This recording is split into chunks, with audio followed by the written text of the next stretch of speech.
The UK government is facing calls to sanction an Israeli charity following our undercover investigation. So you're next to the Arabs, you hear their mosque, their apartment. It's a great living standard. Effort is awesome. To live there, it's a war crime. It's not awesome. We revealed how the charity, Shivat Zion, was offering to help British citizens move to illegal settlements in the West Bank. But that wasn't the end of the story. Emily, their undercover mole, infiltrated the Aliyah fair in London last November. We're joined now by the activist who went undercover, Emily, who's been the subject of attacks by the settler group she exposed. So Emily, Shivat Zion are now back in London. What's going on?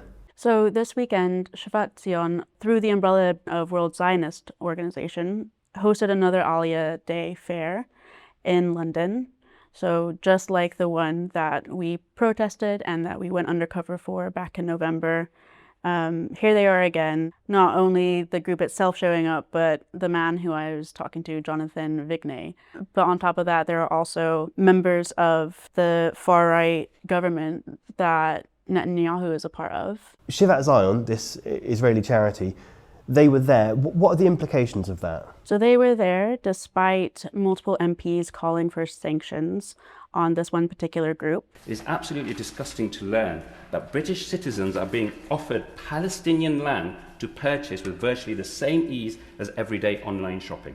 Declassified UK has found that Israeli charity Shivat Zion is helping British citizens move to illegal settlements. We would expect any organisation in the UK and people living in the UK to abide by international law. Even Yvette Cooper had a few remarks, though they were very hollow. You know, if she really wants to take a look at sanctions and to take the expansion of illegal settlements in the West Bank immensely seriously, in her words, then she should take a look at the evidence that we've produced on this one particular group and how other groups like them are masquerading as UK charities, facilitating British citizens to potentially commit war crimes, and of course, profiting off of UK taxpayer money through gift aid. For people who might not have seen the undercover investigation, take us through what you did and what you found.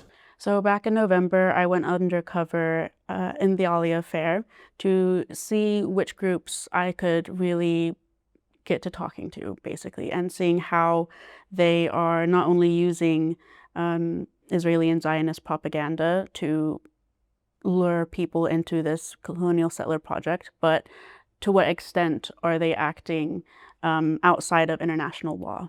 Shivat Zion, their organization, is set up to help people like me, if I was a Zionist, to learn more about the potential places where they could relocate and also how to gain specific tax benefits when you make Aliyah, when you claim citizenship. So in talking with them, I basically spun this narrative of wanting to go to Israel so that I can live a more Jewish life, so that I can be safe, and really playing up on these classic lies that the Israeli government and groups like these like to tell around how safe it actually is in Israel and how necessary it is for all Jewish people to go there. So Ifrat itself is, let's say, 99 out of 100%, I would say it's safe, but it's in an area that is never 100% safe. Of course. Stuff happens. I was able to really draw out from them more information than I think they should have probably, been giving somebody, but of course they weren't suspecting me. Shivat Zion publicly responded to this investigation by posting online with your date of birth and your name and calling you a capo. Emily, their undercover mole, infiltrated the Aliyah fair in London last November, connecting with us under false pretenses, and received hours of free Aliyah guidance from us as we offer to all potential Olim. We are an apolitical organization and work in accordance with Israeli law.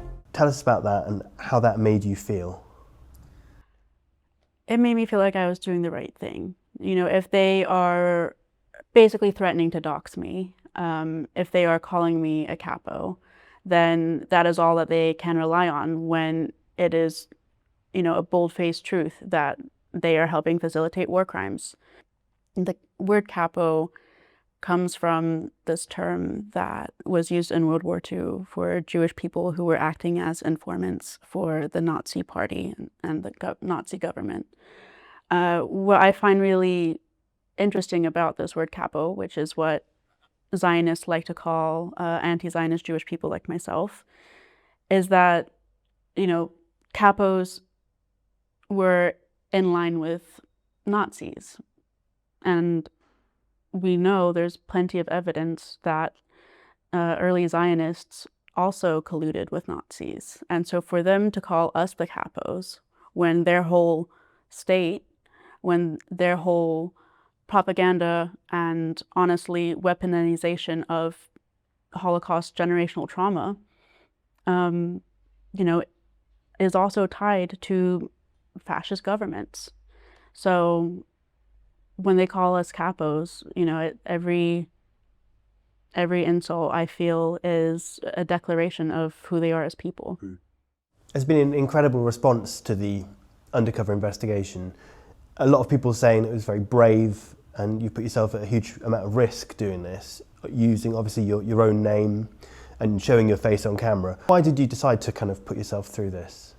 It's been nice having comments saying that how brave I am, but I wasn't doing it really from a point of bravery, more of a point of responsibility, of doing whatever we can to materially disrupt the Israeli war machine. And if that means going undercover and using my identity and my privilege to gain access to these places, then it's absolutely necessary for me to do something like this. I think the main thing that has come from it, and from me showing my face and putting myself out there, is that it's allowed me and the group that I'm with, Jewish Anti-Zionist Action, to actually connect with global activists, individuals, grassroots organizations that are doing this type of work to really make the infrastructures that uphold these illegal settlements accountable.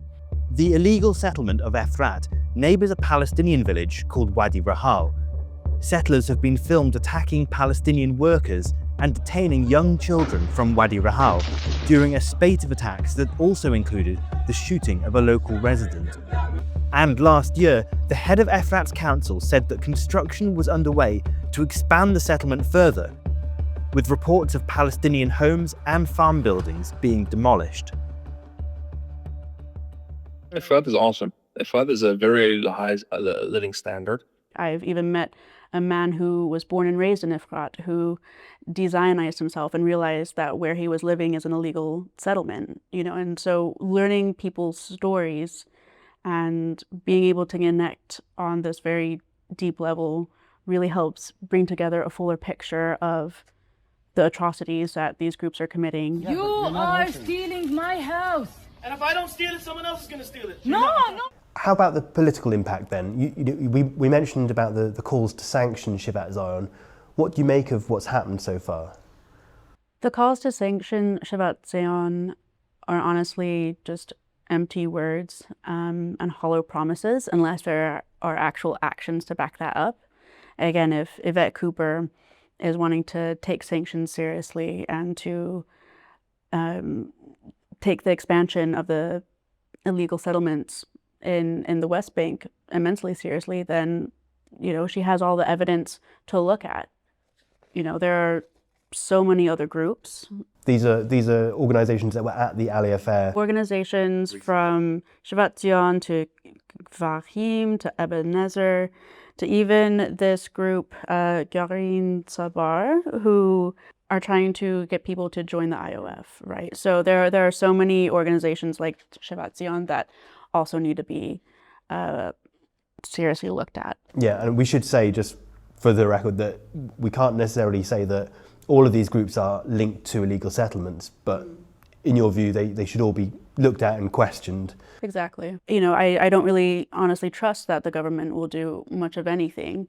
So for what we all can do is to continue boycotting the venues and the partnerships that help uphold these events, and also reporting these charities to the Charity Commission, and then, of course, divesting from any type of organization that helps uphold Israeli apartheid.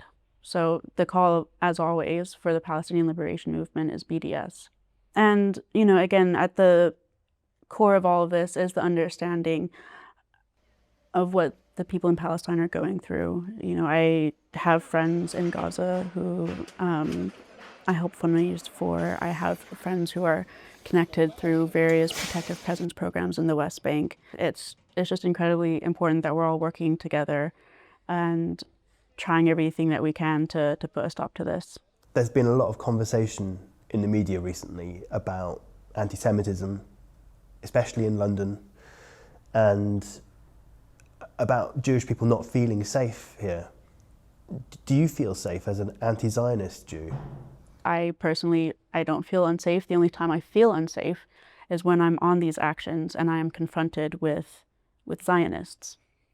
Who a lot of the time might not actually be Jewish, right? Yeah, who a lot of the time are not actually Jewish. There are many more Christian Zionists than Jewish Zionists, for example. But yeah, anyone who really puts their whole identity behind the Israeli state and is used to that ultra-militarization, you know, they're going to react very violently and very disturbingly to people who criticize the Israeli state. You know, Zionism is harmful to Jewish people. You know, if they turn around and if they act that way to people who disagree, Jewish people who disagree with them, Jewish people who critique the Israeli government, who don't fall in line with what they're wanting of us as Jewish people, you know, it's not just insults. When we are on protests, when we have direct actions that are, you know, are very built around our Jewishness, the biggest risk we face, you know, are not our Muslim comrades and our comrades of all other faiths and backgrounds, but it's actually the Zionists themselves. They are the ones on these protests that, you know, make death threats towards us, that dox us, that try to get into physical altercations with us, you know, on top of what they're doing in Palestine, Lebanon, and Syria. It's a fully destructive ideology. Thanks for coming in, Emily. Thanks for watching this video. If you found it important, then please like and subscribe. And if you'd like to become a member of Declassified, then please visit our website, and we'll see you at the next video. Fearless independent journalism takes time and resources. If you want to support the work that we do at Declassified, go to declassifieduk.org/join.